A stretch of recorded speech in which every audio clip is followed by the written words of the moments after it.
Good morning, everyone. It's a great pleasure and honor to be here today. Thank you very much for inviting me. Usually in my presentations, I have a lot of pictures, drawings from children to inspire us, the audience, about how much walking we do and the social importance of walking.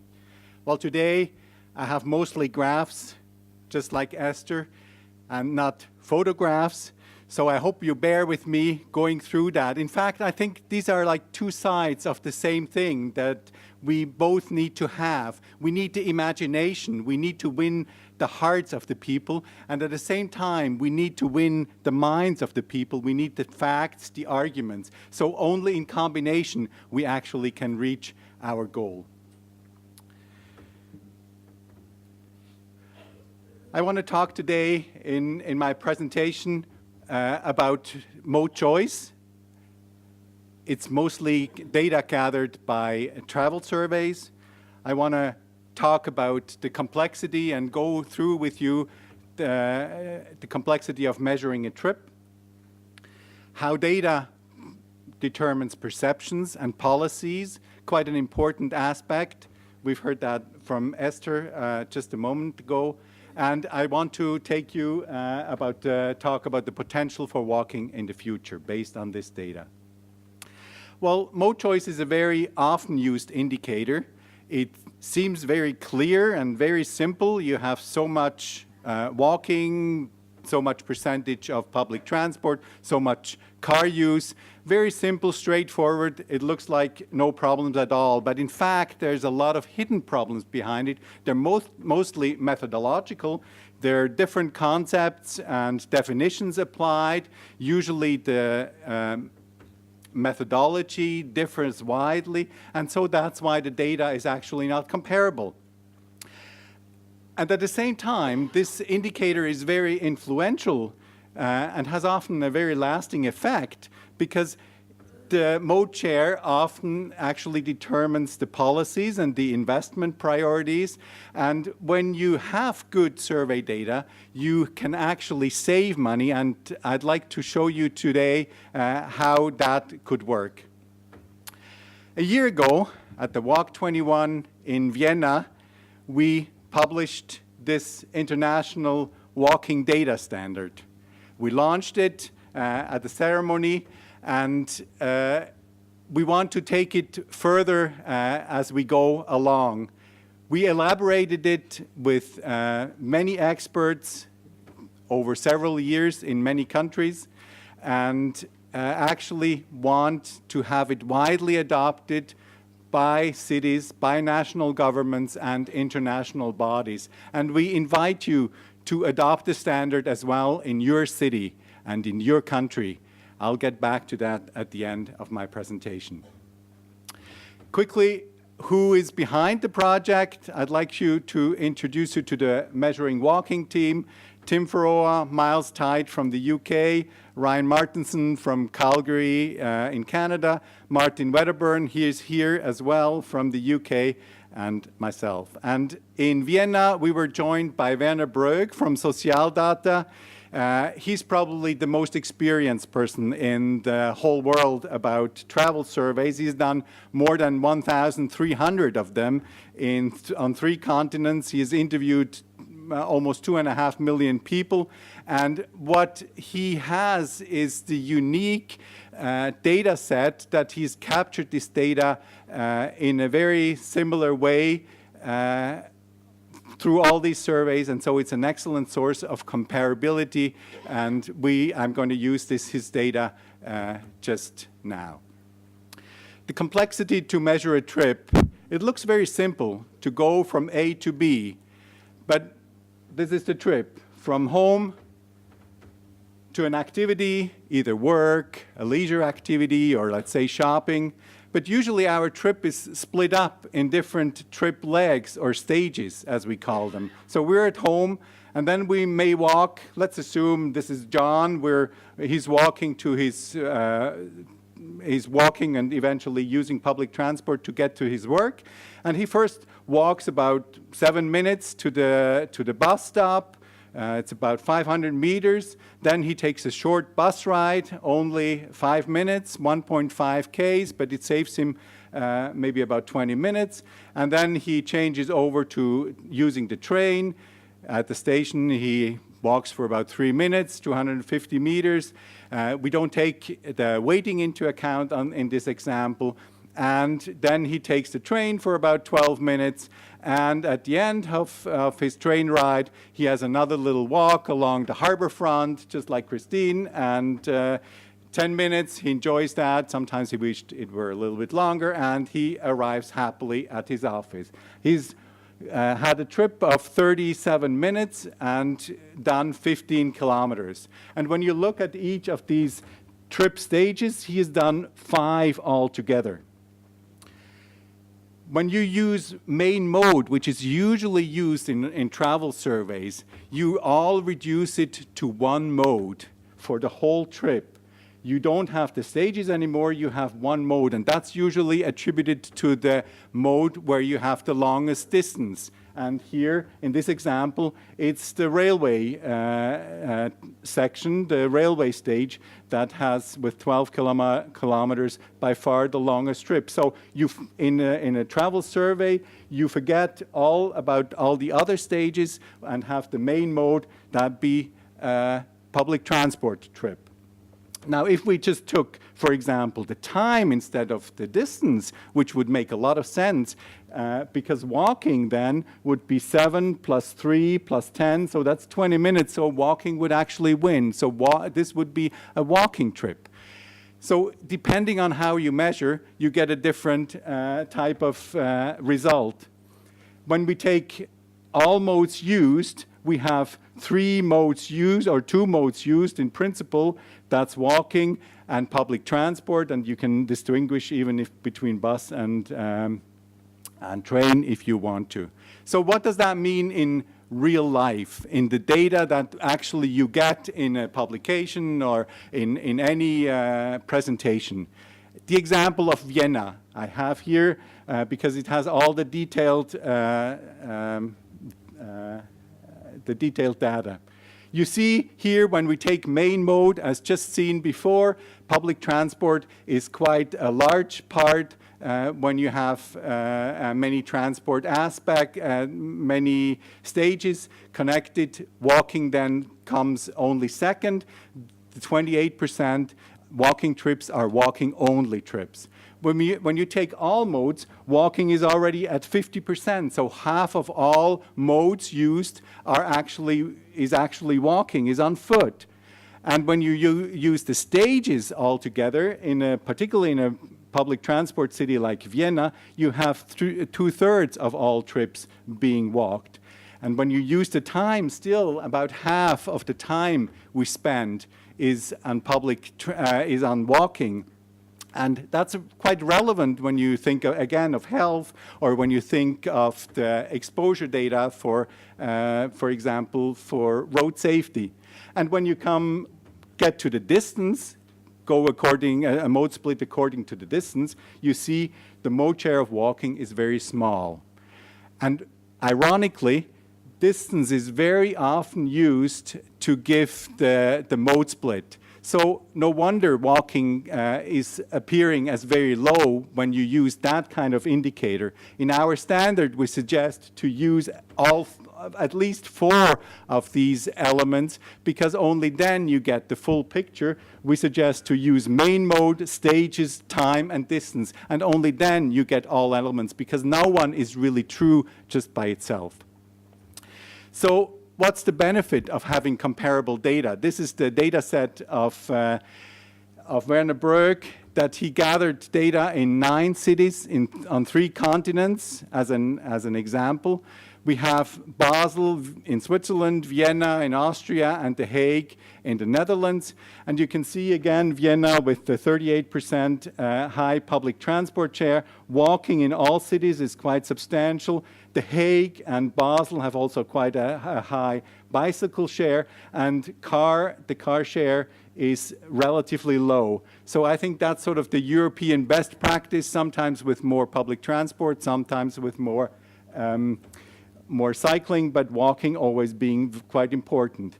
Then you have maybe some other cities like Gävle in Sweden and Fürth in Germany, where you still have a substantial amount of walking, about the same, but more car driving. And you can see sort of the trade-off that often happens. If you have a high public transport share, you get a low cycling share, and vice versa. And when we go on to England, that's an average of 3 English towns, among them Darlington and Peterborough. You have walking still being important, but the car share takes basically up the rest. Cycling and public transport are quite low. And when we go into Vancouver and Bellingham, that's a city north of Seattle in the US, and Brisbane in Australia, you have quite a lower share of walking and a substantial higher share of car driving, and very little actually in terms of cycling and public transport. In terms of number of trips, on average, all over the world, it's about 3 trips per day that we actually do. In North America and in Australia, it's sometimes a little bit higher, like 3.3 in Bellingham, and in the other parts, it's slightly lower, but on average, it's the same.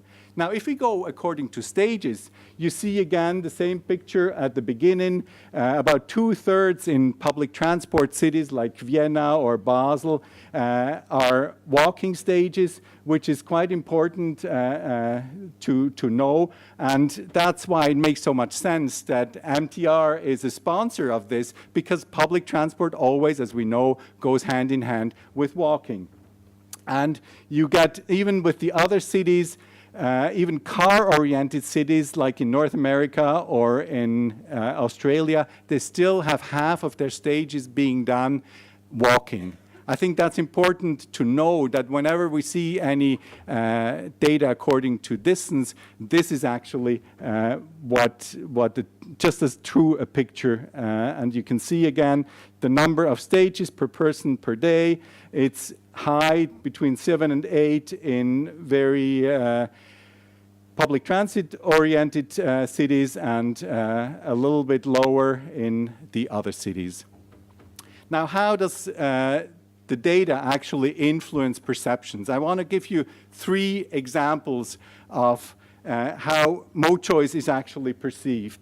This is my home city, Zurich, and according to Werner Brug's data, the walking share is about 28%, motorized share about the same, and public transport higher, just about like in Vienna, 37%.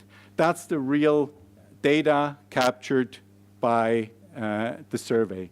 Now, what do you think the inhabitants think? Well, they think walking is only 12%, and car share is almost half. So they underestimate walking heavily and overestimate car driving, also underestimate slightly public transport. And what do you think the public opinion leaders think? Well, they have a very similar view like the general public. Walking is only, in their mind, half as much as it really is, and motorized modes are much higher. They overestimate public transport because it's often in the media and often no. So why do we have not more investments, more policies that support walking? Well, this is one of the reasons. People either have data that's according to distance, or they have a perception that walking is really not that important because the media coverage is accordingly. So it's a cycle that feeds on itself. Now, they did the same thing in the Ruhr corridor, but they asked planners how they perceived the mode share. This is the real share, walking the same as in Zurich, but a much higher car share. And here is what planners think. They underestimate walking heavily, only about 1/3 they think, and overestimate even the large share of the car. Well, what do you think? For whom are they going to plan, in their view? For the 10% in their view, or for the 61? I'll leave the answer to you. Same thing Shopping, only shopping trips in Graz. What do you think the shopkeepers are thinking? Well, they think 44% actually come on foot to their shops, but they think only 25% come on foot, and 58% are actually coming by car in their mind. Well, no wonder they demand more car parking and not more amenities for people walking. So it's that kind of reference in itself all the time that actually prevents measures to improve our walkability. And this has quite a large impact at the end. When you look at how the distances are really distributed in our everyday life, about 60% of our everyday life takes place in the vicinity of about 5 kilometers. All trips are in that buffer, 60 to 66%, depending on the country. About 30% are mid-range, between 5 and 30 kilometers, and only a very small share of about 10% of all trips, not just car trips, of all trips are longer than 30 kilometers. But when you look how actually the resources are distributed, then you see the opposite, the inverted pyramid. Most of the resources go to the long distance journeys, and infrastructure, for the highways, for the high-speed trains, for all this big infrastructure, and the neighborhoods where most of the walking actually takes place, they get peanuts. So again, if you have no data, you perceive it as being a long-distance dominated society, and if you have data based on real captured in the proper way, you would get a complete different picture and a different policy. I want to have this last point about the great potential for change.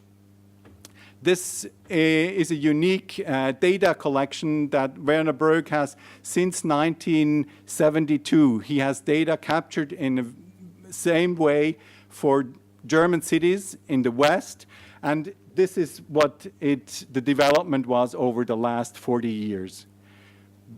You see an increase in car share and a decrease in walking. Common picture, we know it. If we just look at the first and the last column, 72 and 2012, we get this picture. Originally it was 40% walking, now it's 20%.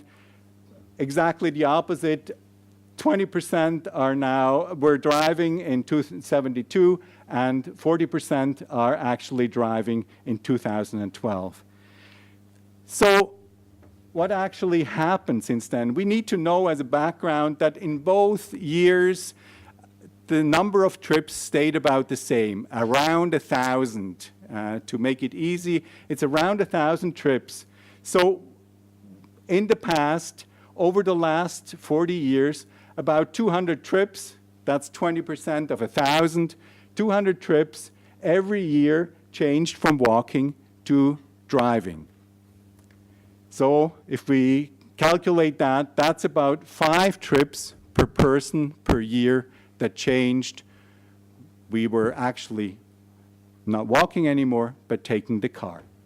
Now, if we wanted to reverse that trend, and again would take 40 years, of course, then we would have to change 5 trips per year per person to get back to that original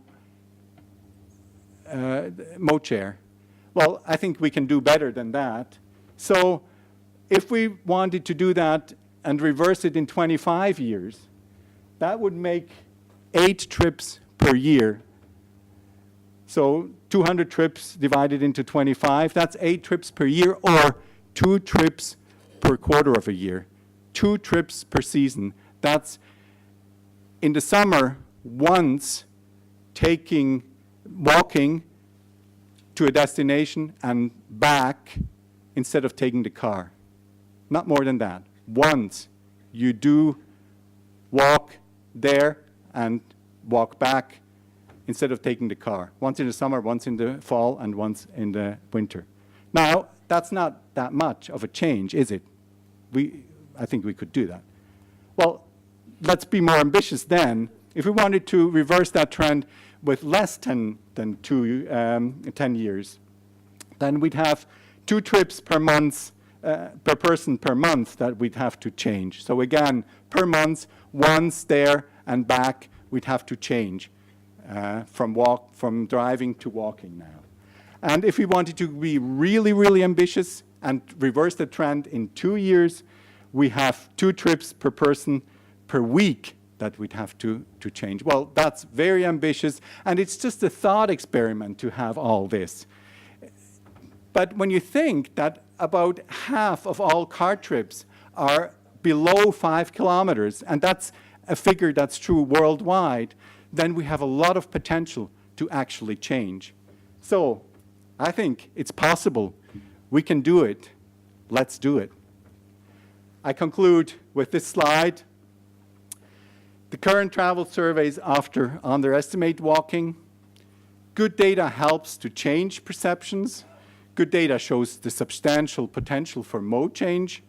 And we can do it. It's not easy, but we can do it if we build on information and campaigns and helping people to understand what their alternatives are, and if we improve the infrastructure at the same time. Now that brings us back to the international the international walking data standard. And what you get when you adopt it is that you get accurate data on mobility patterns, not just on walking, because it's just important to get all modes covered.